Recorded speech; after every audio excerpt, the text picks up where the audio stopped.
नाबालिका दुष्कर्मकारी को 25 वर्ष जेल, पीड़िता को 7 लाख टंका क्षतिपूरण देवाक फुलबाणी पोस्ट कोर्ट को निर्देश। नाबालिका दुष्कर्मकारी को 25 वर्ष जेल, 60,000 टंका फाइन। 2022 में घटी घटनार अभियुक्त हेमंत मल्लिक को 25 वर्ष सश्रम कारादंड सहित 60,000 टंका जोरिमाना दंडित कर फुलबाणी पोस्ट कोर्ट। जोरिमाना अनादय हेले अधिक 7 मास कारादंडादेश देवाक कोर्ट निर्देश देते।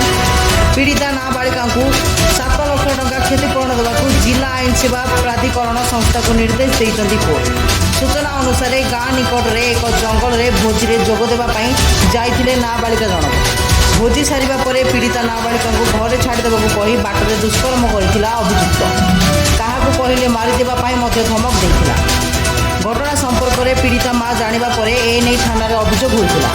खजुरीपड़ा पुलिस अभियुक्त को गिरफ्त कर कोर्ट चालाण करथिला। एही मामला समस्त साक्ष्य प्रमाण एवं डाक्तर रिपोर्ट आधार में पोक्स कोर्ट यह दंडादेश शुणाई। ब्यूरो रिपोर्ट जागरण 24 न्यूज।